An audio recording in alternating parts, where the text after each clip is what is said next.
Hi, I am Jeremy Randall, and this is my TED Talk, Tuition Troubles.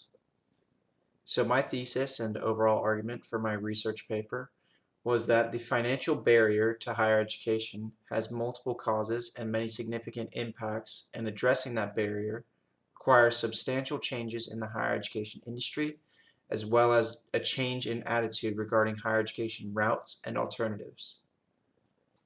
So my original source that got me interested in this topic was titled "To Really Integrate Schools, Focus on Wealth, Not Race" by Richard K. Collenberg.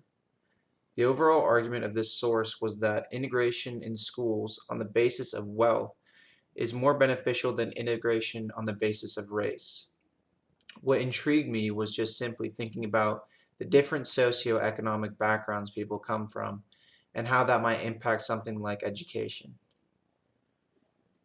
So the first scholarly source that I used in my paper was called Democratization and Diversion: The Effect of Missouri's A-plus Schools Program on Post-Secondary Enrollment by Jose Munoz. This article came from the Journal of Higher Education, and it mainly talked about a program in Missouri that makes the transition from high school straight to community college easier for students, both financially and academically. This source contributed to my argument because it served as an example for admissions programs that create more accessibility to higher education. I used this source in my paper when I talked about the expansion and creation of admissions programs such as this one. If there were more programs like this that benefited low-income individuals, college enrollment and affordability would both improve. The second scholarly source that I used in my paper was titled "Taxing and Tuition: A Legislative Solution to Growing Endowments and the Rising Costs of a College Degree" by Matt Willey.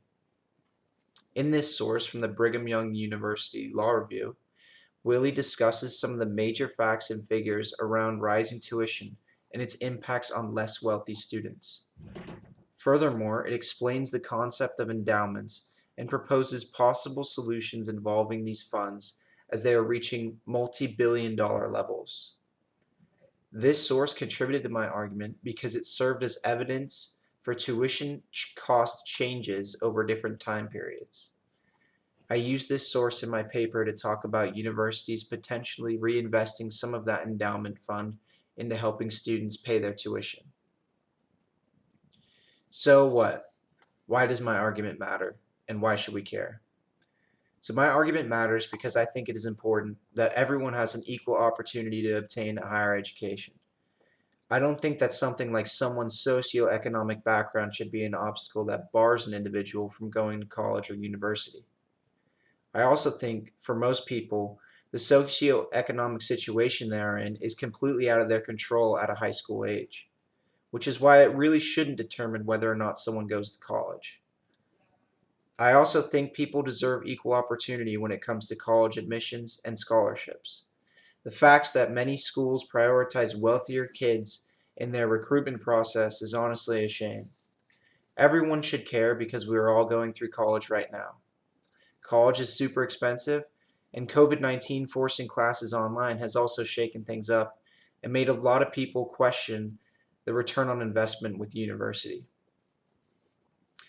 This argument affects virtually everyone in this class, especially people who plan on transferring schools as the cost is something they are likely going to have to consider. This research has definitely changed my point of view on the cost of college. When comparing the cost between United States universities and universities in many European countries, the differences in costs are incredible. It really makes you think about what the true value of a college degree is. Is that value changing? And will college ever be affordable in the United States? Or will student debt keep piling up past the 1.6 trillion mark that it broke in 2019? Thank you very much.